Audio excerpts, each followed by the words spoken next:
नमस्कार दोस्तों।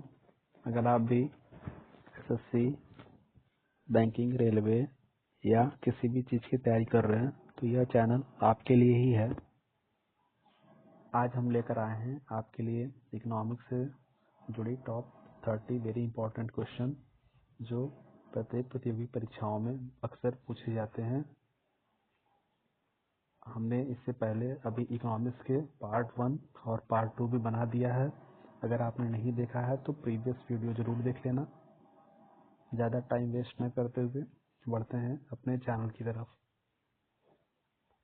आज का पहला प्रश्न है, भारतीय स्टेट बैंक से जुड़े सहयोगी बैंक की संख्या कितनी थी? तो यह जो है संख्या 5 है। ठीक है मित्रों, सहयोगी बैंक जो है जुड़ी हुई भारतीय स्टेट बैंक से वो 5 है। बढ़ते हैं आज के अगले प्रश्न की तरफ। अगला प्रश्न है, निम्नलिखित में से कौन सा संख्या शेयर बाजार पर नियंत्रण करता है? यहाँ जो संख्या लिखा है यह गलत है, संस्था होना चाहिए। कौन सी संस्था शेयर बाजार पर नियंत्रण करती है? तो सेबी जो है इस पे शेयर मार्केट पर नियंत्रण करता है। आज का अगला प्रश्न बढ़ते हैं। तो आज का अगला प्रश्न है, निम्नलिखित में से किस राज्य में सर्वाधिक अनुसूचित जनजातियां निवास करती हैं? तो यह मध्य प्रदेश में निवास करती हैं अधिकतम। ये प्रश्न जो है हमारा प्रीवियस वीडियो में भी पूछा गया था। तो यह प्रश्न जो है काफी परीक्षाओं में पूछे जा चुके हैं, तो इसलिए यह वेरी इंपॉर्टेंट क्वेश्चन है। इसको आप एक बार कहीं नोट कर लीजिएगा। ठीक है मित्रों, बढ़ते हैं अगले प्रश्न की तरफ। अगला प्रश्न है, निम्नलिखित में से केंद्र सरकार द्वारा लगाए जाने वाले कर कौन से हैं? तो आयकर, आपका इनकम टैक्स हो गया, सीमा शुल्क, कस्टम ड्यूटी, निगम कर, ये सारे जो हैं आपके केंद्र सरकार द्वारा लगाए जाते हैं। ये बढ़ते हैं अगले प्रश्न की तरफ। तो अगला प्रश्न है, बिक्री कर किसकी आय का भाग है, महत्वपूर्ण भाग है? तो यह राज्य सरकार की आय का महत्वपूर्ण भाग है। बिक्री कर जो होता है, सेल टैक्स, यह राज्य सरकार लगाती है। बढ़ते हैं अगले प्रश्न की तरफ। तो अगला प्रश्न है, 12वें वित्त आयोग ने केंद्र करों में से राज्यों को कितने प्रतिशत करों की सिफारिश की थी? तो यह जो है 30.5% की करों की सिफारिश की थी। ठीक है मित्रों, केंद्र सरकार ने राज्यों को 30.5% करों की सिफारिश की थी वित्त आयोग से।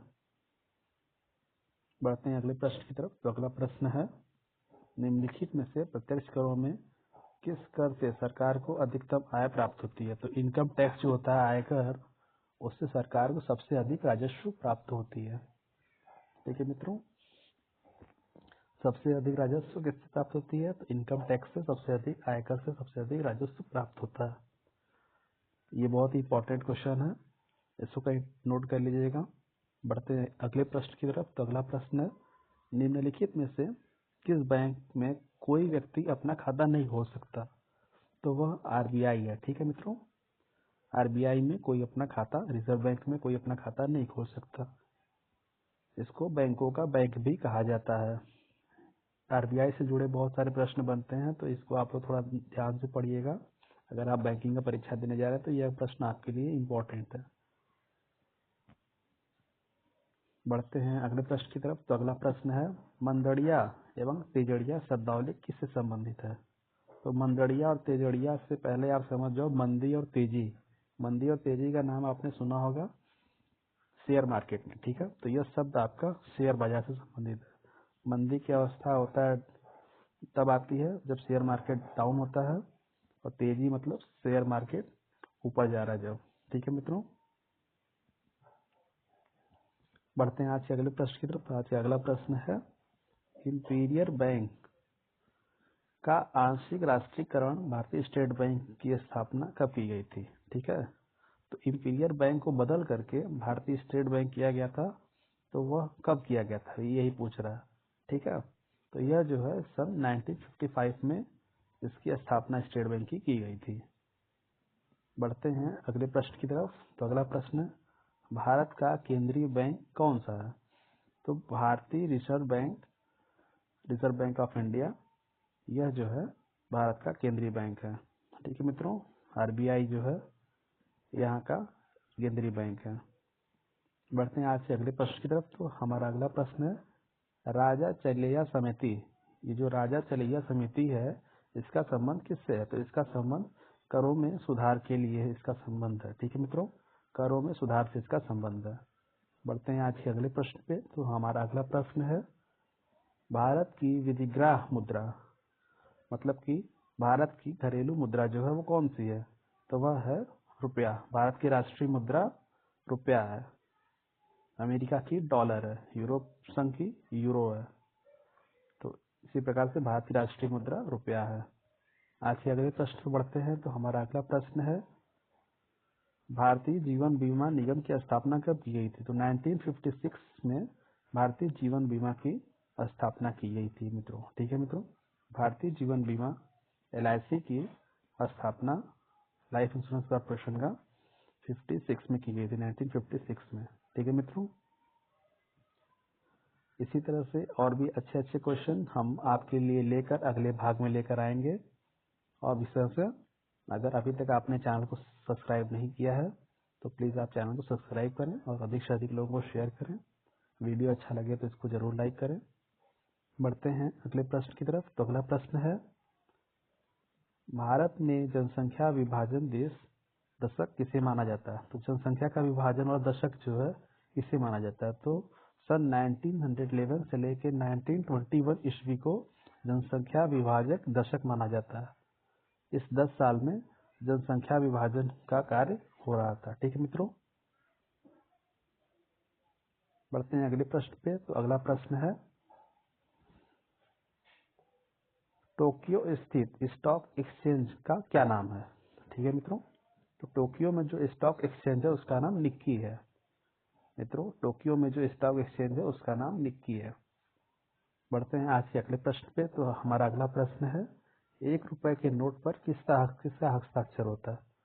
तो मित्रों, आपको बहुत सारे लोगों को पता भी होगा और जिसको नहीं पता है तो वो जान जाइए कि वित्त सचिव का जो है 1 रुपए के नोट पर हस्ताक्षर होता है और उसके अलावा सभी नोटों पर RBI के गवर्नर का हस्ताक्षर होता है। बस 1 रुपए का जो नोट होता है उसी पे वित्त सचिव का हस्ताक्षर होता है। बढ़ते हैं अगले प्रश्न पे। तो हमारा अगला प्रश्न है, भारत द्वारा सीमित देयताओं वाला संचालित पहला बैंक कौन सा है? तो अवध कॉमर्शियल बैंक जो है भारत द्वारा सीमित देयताओं का वाला प्रथम बैंक जो है अवध बैंक है। ठीक है मित्रों, बढ़ते हैं अगले प्रश्न पे। तो हमारा अगला प्रश्न है, वैट किस प्रकार का कर है? तो वैट जो है इसका पहले पूरा नाम जान लेते हैं। वैट का पूरा नाम है वैल्यू एडेड टैक्स। ठीक है मित्रों, ये आपका सन 2005 में लागू हुआ था।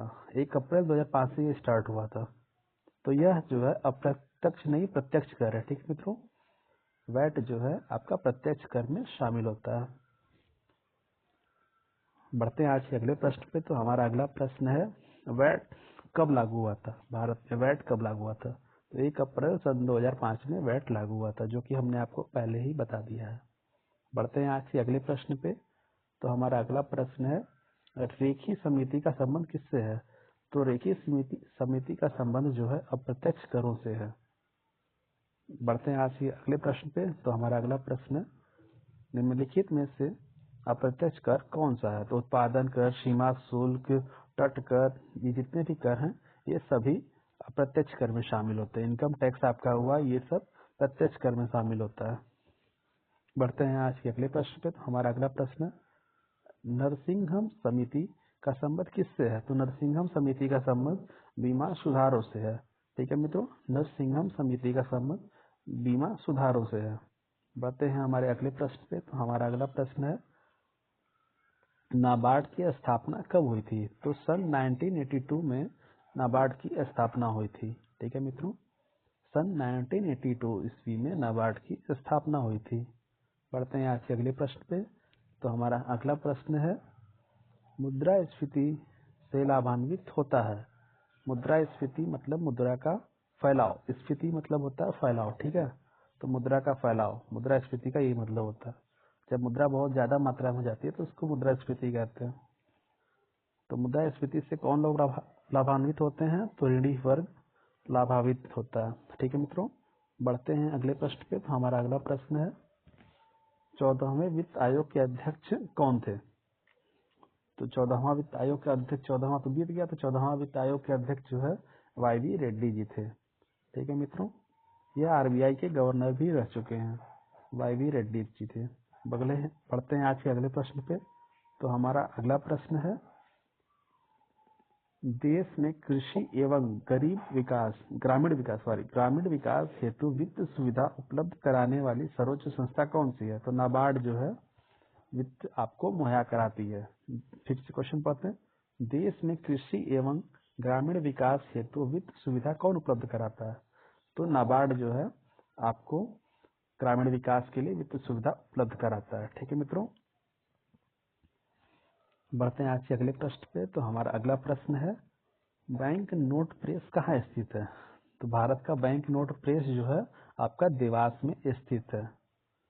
बढ़ते हैं हमारे लास्ट प्रश्न की तरफ।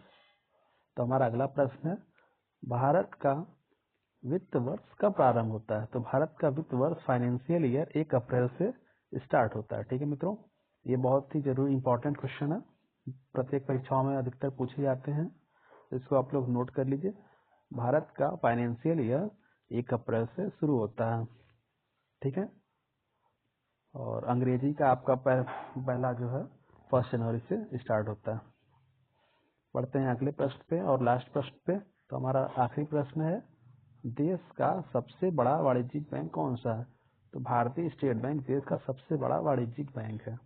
इसके लगभग 22,000 शाखाएं हैं देश में। ठीक है मित्रों, पूरा याद नहीं है लेकिन लगभग 22,000 शाखाएं हैं। ठीक है, इसी के साथ आज का हमारा प्रश्न समाप्त होता है।